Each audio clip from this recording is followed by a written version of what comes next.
the cells are older, the patients are much more older as well. So that's our shortcut for chronic leukemias. Now, let's talk about how many blasts are present in patients with chronic leukemias. So basically, it's the opposite of your acute leukemias. If there is more than 10% blasts, that is your chronic leukemia. That is your acute leukemia. Sorry, let me correct myself. If there is more than 10 blast cells present in the peripheral blood smear, there would be acute leukemia. But in cases of chronic leukemia, it's the opposite. So less than 10% blasts in the peripheral blood smear. All right? All right. At what age do most patients with chronic leukemia present the onset of signs and symptoms? More than 60 years old. Okay? So from this data alone, you'd be able to guess the type of leukemia a patient might have. Okay? Now, let's move on to chronic myelogenous leukemia, CML. CML belongs to a group of disorders known as myeloproliferative disorders. Under myeloproliferative disorders, you're going to see other diseases such as polycythemia vera, essential thrombocytosis, and myelofibrosis with myeloid dysplasia, MMM. All right, all of the other things that I just mentioned or other diseases that I've mentioned have their own acronyms, so please don't forget them because sometimes examiners might be too lazy to type the full name. So PV, polycythemia vera, that is increased increased RBC. It's a proliferative disorder associated with RBCs. Essential thrombocytosis, basically you already know that is associated with platelets. Myelofibrosis with myeloid metaplasia, that is associated with bone marrow stem cells or bone marrow cells, not the actual myeloid cells in the bone marrow, but rather the bone cells. So that's why it's called myelofibrosis. What happens in these cases is that there is fibrous connective tissue formation in the sinusoids that blocks the exit of many RBCs or WBC and RBC precursors. All right. So this is also associated with what we call a dry tap. What do we mean by a dry tap? Basically, what we do is we aspirate bone marrow, right?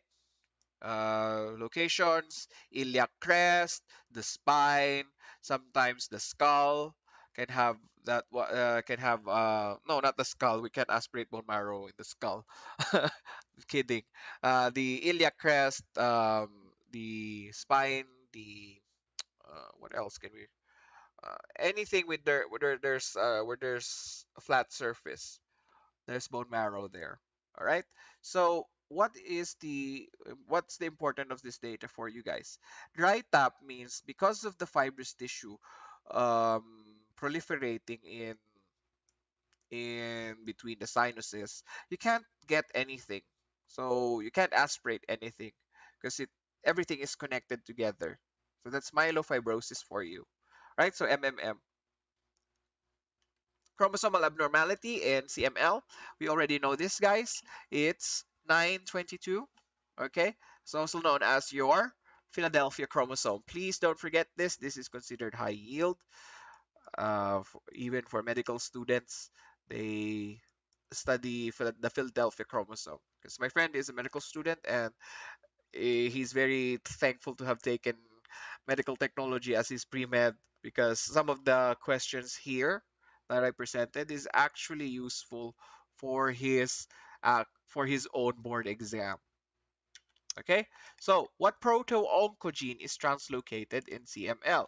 This is what you call the ABL or the ABL gene. This one fuses with the BCR or BRCA cell.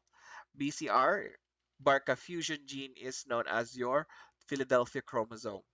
Okay, so both ABL gene and the BCR gene in chromosome 22 will fuse together and they will form what you call the BCR-ABL fusion gene. This fusion gene will now be known as your Philadelphia chromosome. All right? BCR stands for break break cluster region. All right? BCR stands for break cluster region. All right. What is the phases of CML? Well, there are three phases of CML. We have what you call the chronic phase, which is the less insidious and less menacing of all, because patients are oftentimes asymptomatic. And then we have what we call the accelerated phase, within which signs and symptoms begin to appear, but they are still unnoticeable by some. The last stage is what we call the blast crisis phase. It's when it develops into other secondary forms of CML. All right. So these are your phases of CML. So it behaves. So the last one is important. What I need you guys to remember is that it clinically behaves as acute leukemia and can transform as either AML or CLL. Okay, please remember that one. Okay, CML cases can transform to ALL and AML and ALL by what percentage? 80% of the time, 70% of the time, it can transform into an AML as a secondary form of leukemia. And the remaining 30% of those cases usually become ALL. Do I need to remember this? Of course, I made a table for you guys because I want you guys to remember. Usually they will ask which of the following which of the following types of leukemia would most probably become a secondary type of leukemia associated with CML. Usually that's how they phrase it. All right. Clinical chemistry findings in patients with CML.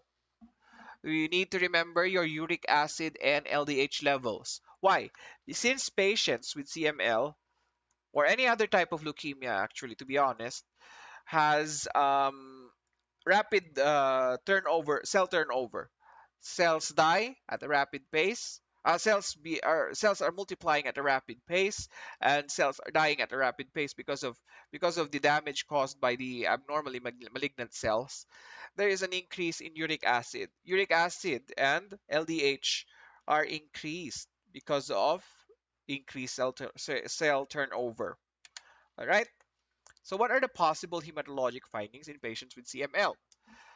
Obviously, you are going to see platelets having thrombocytosis, and then we also have WBC counts exhibiting exhibiting leukocytosis. Okay, it's always seen in all stages of the WBC, and the peripheral smear will show all stages of WBC cell development. Because as I mentioned before, it's a malignancy that, or it's a myeloproliferative disorder that has more mature cells present. So it's basically like, how would I say, it's basically like a circus show of a fashion show of all the WBC precursors in the bone marrow, right? In the peripheral blood. What disorder can often be confused with CML and how would they be differentiated? Well, we have what you call the leukomoid reaction, and a leukomoid reaction is as such. It can be differentiated by lap score. All right, what is lap score? Lap score is your leukocyte acid phosphatase. And we test it, the expected result for patients with CML is that it's lower or no reaction. While in leukomoid reaction, the reactions are high because leukomoid reaction is just a process, or a normal bodily process, or an exaggerated response to a particular infection. The cells are working. It just so happens that there is an increased demand at that particular because of that particular organism. And so the body's reaction would be to produce more leukomoid cells, or rather leukemic cells, because these are times when you see patients with granulocytic precursors and even lymphoblastic precursors to be present in the bone marrow and the peripheral blood, but there isn't really any form of leukemia. This one, the cells, the leukemic cells, or the cell division, or the cells that are being produced via cell division, are useless. Okay, therefore, useless. Therefore, they will not react with leukocyte acid phosphatase. However, in leukomoid reactions, the cells that are being produced are useful. Okay, so they're useful. How can a definitive diagnosis be done on CML? Demonstrate the Philadelphia chromosome is the most important way to differentiate it or to make a definitive diagnosis. Okay? However, please be mindful that, as I mentioned before, there are certain there are certain prognostic markers for the Philadelphia chromosome. And if it's seen in ALL, it means it's not a very good prognostic marker for that patient. Because if it's seen in patients with with ALL, it means that that patient has a secondary leukemia prior to that of CML. All right. Now we have to demonstrate them either via FISH or PCR. PCR, I think everybody knows this because you guys have been so focused with COVID. PCR stands for polymerase chain reaction. What about FISH? What do you guys know about fish? Not the kind of fish that you catch from the sea. What do you mean by fish? Immunology and serology review. Fish is what? Earl. Your name is the first one to go here in the chat box. Earl, what do you mean by fish? Googling. Sige lang, push. Google lang.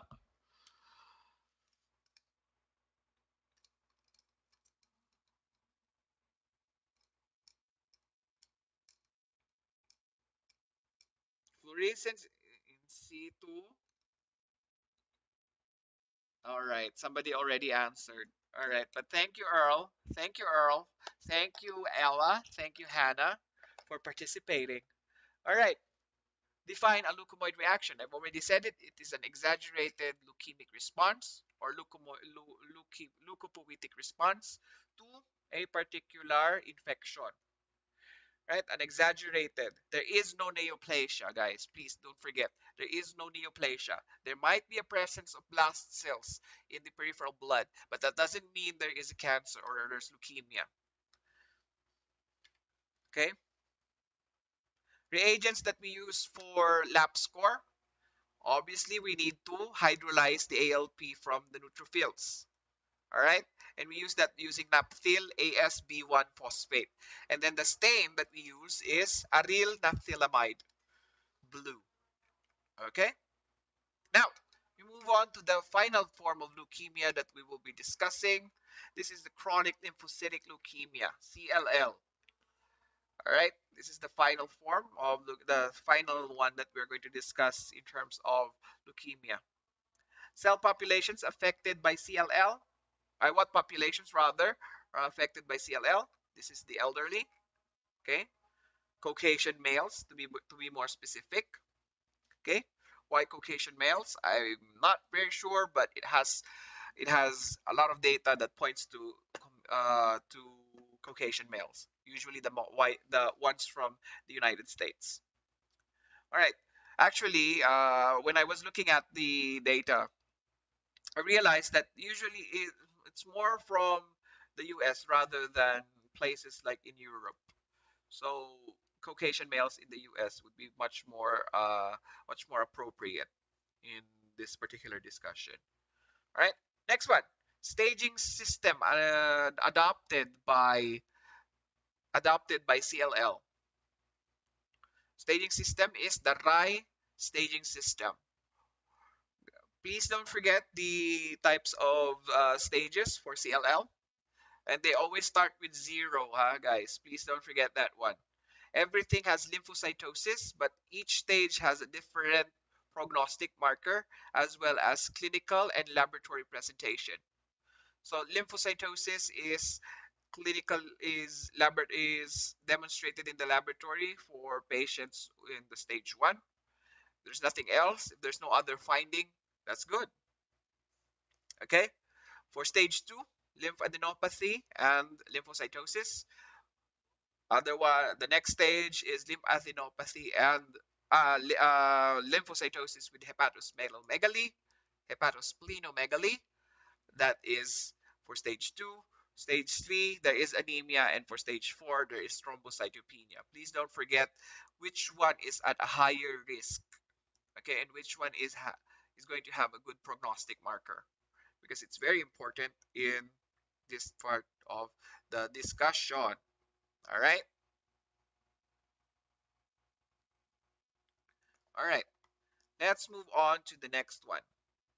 What is the most important thing that you need to remember? Which one is at high risk, and which one is at a good which one is going to have a good prognosis? Please don't forget that one. Right? What cells are present in the peripheral blood smear of patients with CLL? Oh, this one is important also. Can anybody answer? Oh no. Sorry, no. Who else?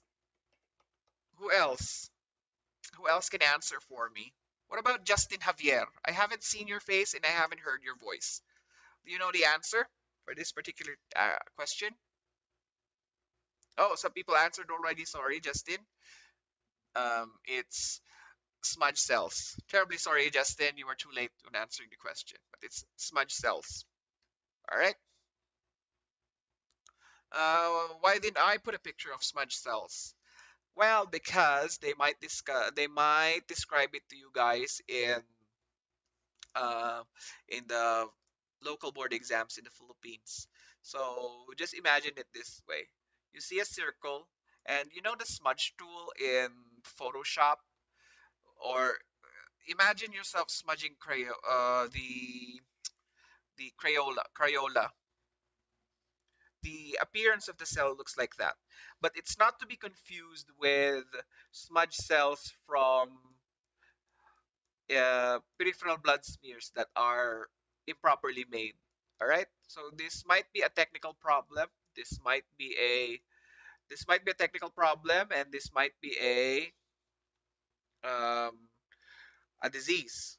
So how do we correct the technical problem? We repeat a collection, repeat collection, repeat collection, and then repeat the staining. Should be the stains should be new. Okay. Why? Sometimes it's the the laboratory has the problem. It's not the patient. That's why we make smudge cells. Right? Forceful smearing can actually make smudge cells. Or staining problems can also be an example of can also result to smudge cells. So in order for us um, to to differentiate technical from actual pathologic disease from an actual pathological process, we need to repeat and restain refill the stains, so to speak. All right. So smudge cells. Now, oh, we still have one more, multiple myeloma. Actually, this is part of plasma cell dyscrasias. I've mentioned it before. All right. Um, I think this is gonna be quick. We're gonna finish early, and I think we would be able to have my activity prepared for you guys as well as the automation portion. But yeah, multiple myeloma is a plasma cell dyscrasia, and the cell that is affected is usually, as I mentioned before, it's the plasma cell. All right. The abnormal substances that are being produced by plasma cells in multiple myeloma is, of course, your antibodies, abnormal antibodies. And During serum electrophoresis, the presentation of these patients would have what you call a M spike, or what we call monoclonal gammopathy. Why gammopathy? When you look at the normal electrophoresis of a patient, it's supposed to look like this. This is normal. Okay? This is normal. That's an N. Think of it as an N. In patients with monoclonal gammopathy, the other bands of this is what you call this is monoclonal gammopathy. In patients with monoclonal gammopathy, there's an M spike. Why is it an M spike? It's called an M spike because you would see something like this, and then it's going to go like this again. That's monoclonal gammopathy. You have your alpha. You have your globulin fraction, your albumin fraction, your alpha, beta, and then gamma. Okay? Alpha, beta, delta, sorry, I forgot delta, and then gamma. Okay? So this is a basic review of clinical chemistry, but not gonna go and delve deeper in electrophoresis because that's a topic that deserves a different lecture because it's so much more complicated than this.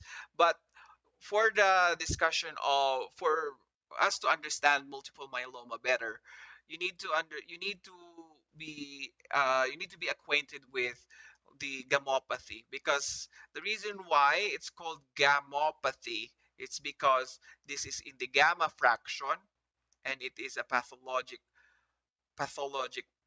disorder. Okay, why is it called an M spike? Look at it, it looks like an M. I'm not sure where's the M, but they said it looks like an M. All right, so that's monoclonal gammopathy. Now, the most common blood film presentation of patients with multiple myeloma based on abnormal distribution. Last week's discussion. What is the appearance of the RBCs? Or how is the cells, or how are your RBCs distributed in cases of multiple myeloma? You can Google it now, guys. Just write RBCs, multiple myeloma. What do you call that formation? It's also known as the stack of points. Guanyin. What? Louder. Louder. I want to hear it. I can't hear you. Galit na. Ba't galit ka? Char lang. Feel the feel, no? Relu, yes, it's very good. Relu formation. But in some severe cases, there is a bluish tinge between the blood cells. Okay? Why is there a bluish tinge? Because this is because of the antibodies present. It's actually alkalizing it's becoming the smear itself, or the blood smear itself is becoming more how do you say, it's becoming much more basophilic. All right, so the relu formation is the most important thing based on distribution. That's our problem. Okay, what about for hemolytic anemia? Basic review of what we've said earlier. What is the abnormality in distribution when there's autoimmune hemolytic anemia or transfusion related hemolytic anemia?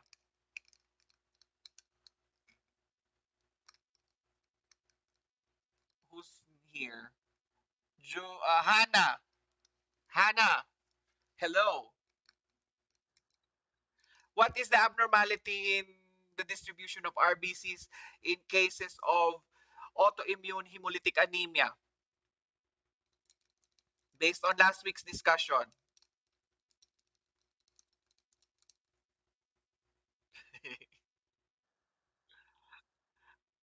What happens to your blood when you, for example, type O? What's your blood type?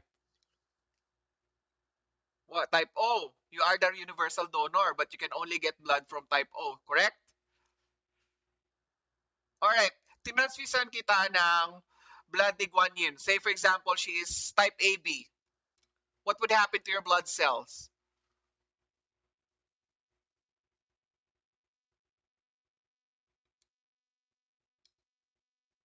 What would happen?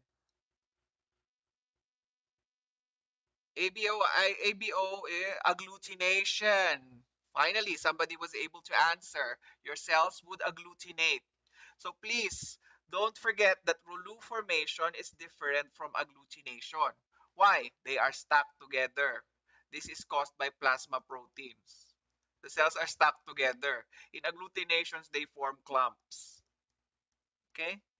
This is an abnormality in the distribution. Please don't forget those basic questions that we have, huh? When you go to the exams, these are the things that they are going to test you with. All right. What is present in the urine of patients with multiple myeloma? This is also another high yield question. We'll put a mark on it. Anybody knows? Let's try from someone random.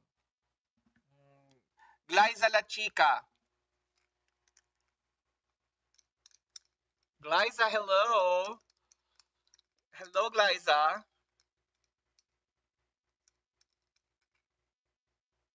Ay, biglang nag-exit ata si Glyza. All right, Glyza, did you exit? I think Glyza exited. Ay, sir, sira ang mic ko. All right. Okay. Type it on the, try to search and then answer this question, okay? Benz-Jones protein, somebody answered already. Benz-Jones protein. This might not be asked in hematology, guys, but it might be asked in clinical microscopy and clinical chemistry. That's why I tried to put it as well. What is the activity of Benz-Jones protein, or what differentiates Benz-Jones protein from other urine proteins that might be present in the blood in the urine? Benz-Jones protein is characterized as agglutinating at 45 degrees Celsius and then dissolving at 10 degrees at 100 degrees Celsius. All right. Usually, when proteins coagulate at 45 degrees Celsius, they don't dissolve. But Benz-Jones proteins is different because it dissolves at 100 degrees Celsius. Okay. Next. Next one, the last one is Waldenstroms Macroglobulenemia. Please don't forget to add two O's on that one. I don't know how to add two O's when I was preparing two dots on the O. So please don't forget. You guys can see the O, the dots on top of the O, right? For that one, that's how you spell it. All right, it's Waldenstroms macroglobulinemia. So Waldenstroms macroglobulinemia, what abnormality is present with patients who have Waldenstroms macroglobulinemia? Well, of course, they have an abnormality in their plasma cells as well, because this is another plasma cell dyscrasia. The only difference is that there is a malignant plasma cell that keeps on producing IgM. Why? What's the difference with multiple myeloma? Well, in multiple myeloma, the problem is a plasma cell as well. However, the immunoglobulin class is in IgG. Okay, that's the difference between them. Macroglobulins react at low temperature, which gave them the name cryoglobulins. So the examiners might confuse you guys. So please don't forget the term cryoglobulin.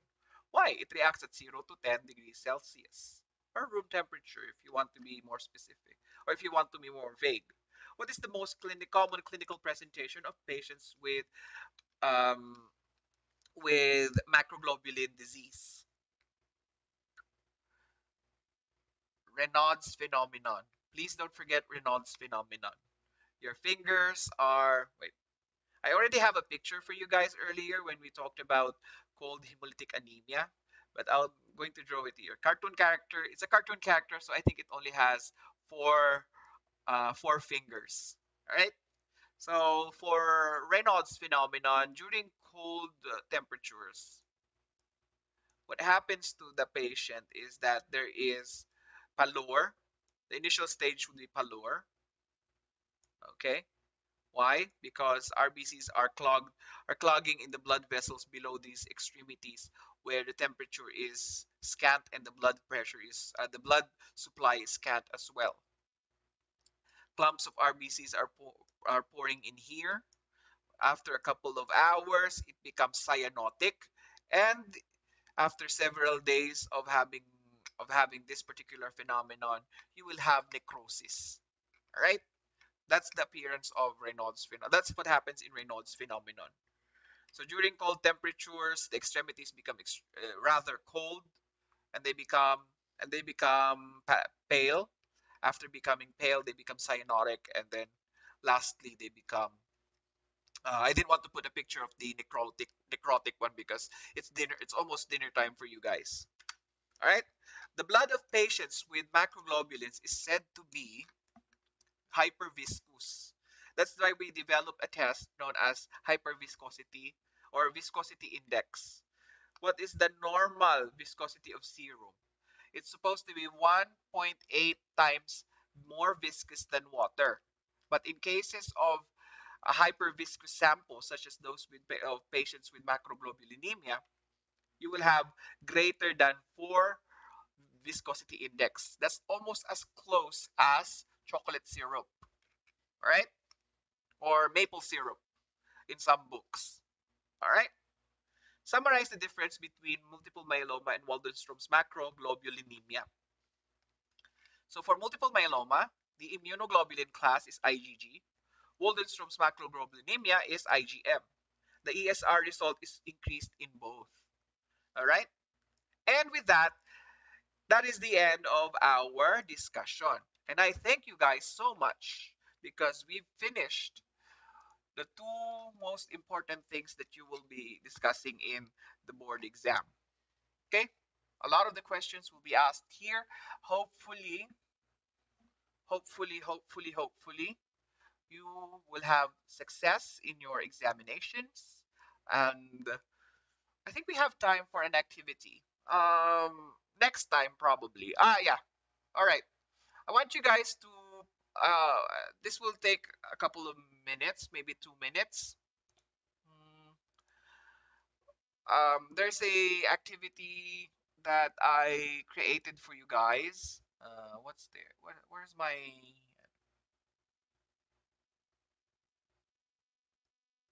library? Wait, I'll send you guys a copy of that one. Hematology by numbers. This is just a quick call this. This is just a quick game for a lot of you guys. If you're not, if you want, if you still want to participate, still have 3 more minutes. This one is Kahoot. All right. Okay. So I want you guys to join this. I want you guys to participate in the game. I'm gonna give you guys 30 minutes to join, and this one is here in this particular link. Don't worry, there's no virus there. I've already checked. Okay, and you will find an, a play a tab there that will need you to enter the game pin. The game pin is this one.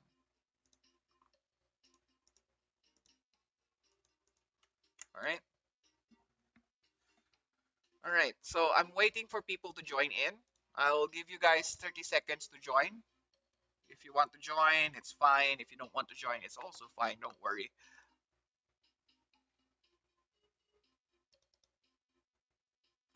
Okay.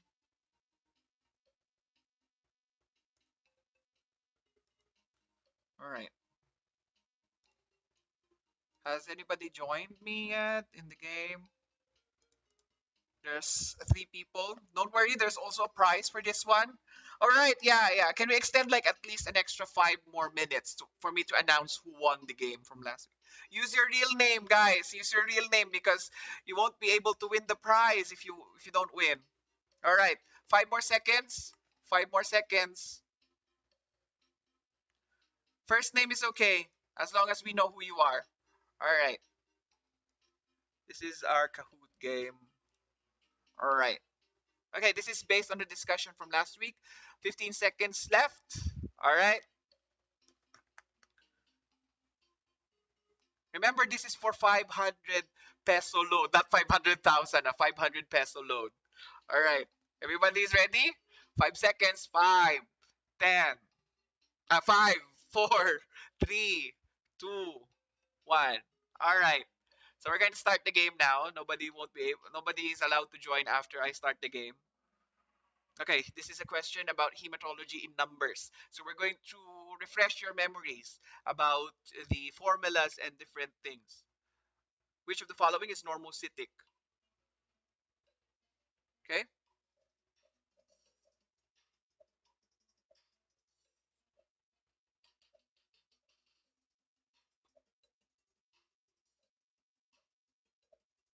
All right. Cool, cool, cool, cool, cool. People are participating. Normocytic. Who answered 67? I will kill all of you. I kept asking the question earlier. But that's fine. It's fine. It's okay. Normocytic. Walang lumalabas sa'yo? Sino yon? Sino yung nagsalita? Sorry, hindi ko... Ay, Joko, sorry, Joko. Pag hindi lumabas sa'yo, it means that the application or the website is not ano. Oh, shapes lang? Walang ano? You have to look. Sorry, you have to look. I'm sorry. Yeah, yeah, yeah. Sorry, sorry, sorry. I forgot to share it. Oh my gosh, sorry. We're gonna repeat again. Is it okay? No, no, no. All right, we'll repeat again. I will repeat again. Sorry, sorry, sorry. Okay. So you guys will need to join again. Okay? Sorry. Sandali, sandali. Yeah, ibang pin. Wait, wait, wait. Dali lang. Sandali. Chill lang kayo, guys. Nakalimutan ko pala siyang i-share. Sorry. Sorry naman. Terribly sorry, guys. You have to look at the screen in the class, ha, guys. How do I share it? Wait. Okay. Entire window. This one. I'm gonna share this one. Okay. You guys can see Kahoot in the share. This one. You can see this one, right? All right. This is your game pin. So again, we're gonna put 30 seconds on the clock for you guys to join. So it's like Squid Game. Yeah. All right. So the pin is on the top, huh, guys? It's 3488152. 30 seconds starts now. Use your real name, guys, because there's a real prize for this.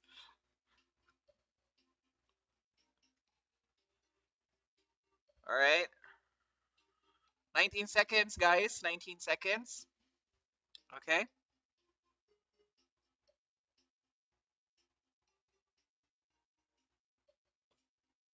8 seconds. All right. There's 20 people who participated. Okay. Okay. So timer's up. Okay. Time's up. I'm gonna start the game. You guys can see it, right? You guys can see it on your screen? Yes or no? All right. Hematology in numbers begins now. All right. Which of the following cells is considered to be macrocytic? You have shapes. All right. All right, abilis. All right, everybody's fast this time. Gigil silang lahat. I love it. By the way, guys, the faster you answer, the higher your points is. So everybody answered 90. Most of the people, no. Yeah, 6 people answered. I'll kill everyone. I'll kill you guys. It's 90. But anyway, let's move on. The next set of questions, please be prepared. It's harder, all right? So Alpheus is the one who's on top this time because he's the one who actually answered the fastest. All right? So please be mindful. You have to be CRC is corrected reticulocyte count. Mahirap, no?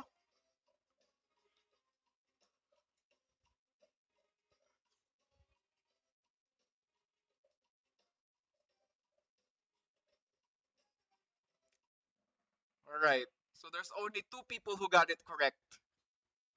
Have you guys read the previous one that I've asked you?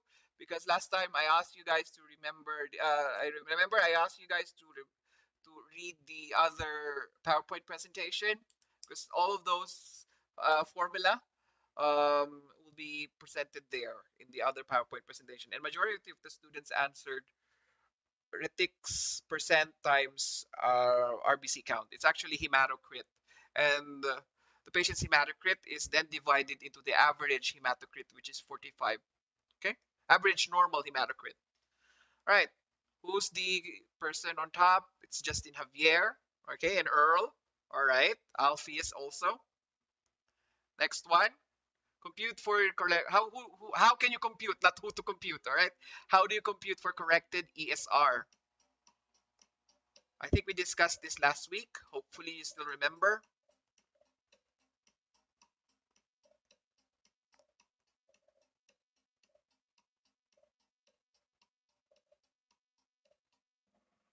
Correct answer is 0.86 ESR times 0.86 minus 12.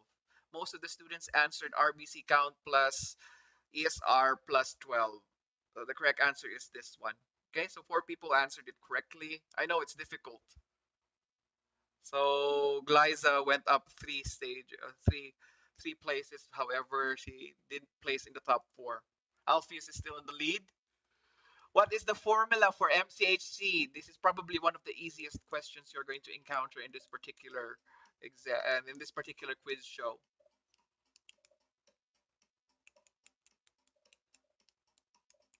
Remember, the faster you answer, the more points you get.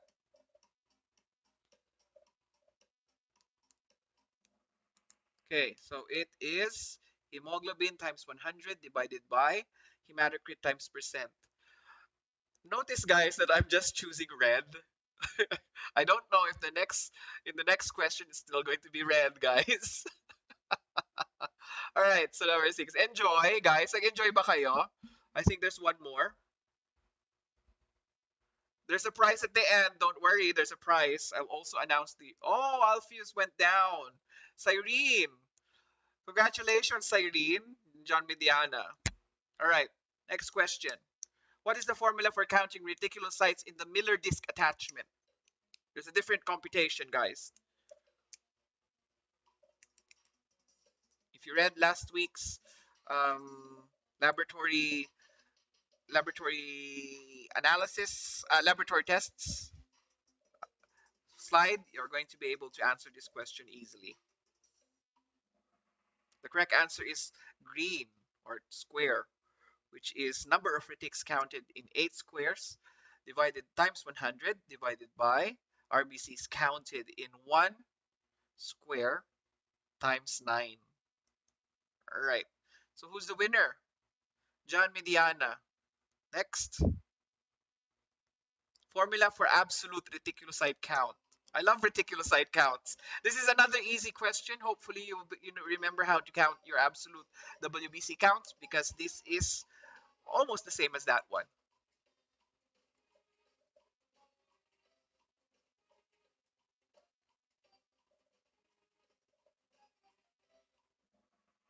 All right.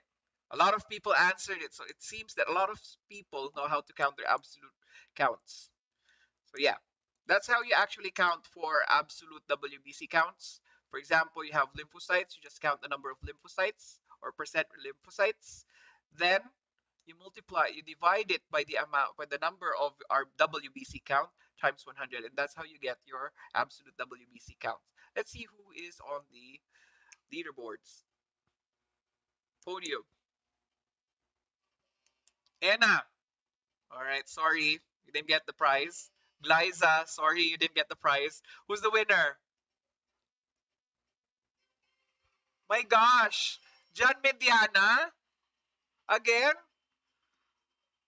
Congratulations, John Mediana. I haven't seen your face. I want to congratulate you first personally. Where are you, John Mediana? I want to congratulate you personally. I want to see your face because you'll be surprised of the amount of prizes you won today.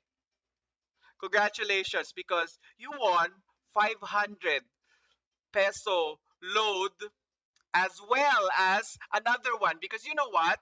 You also won the previous raffle. You're also the one out of the five random people, you got the highest grade in my pre-test. Yeah. So all in all, you got 1,000 load. Really. So to I need you to email me your number, and you will receive your prize tomorrow. Will that be that's okay? Is that okay? All right.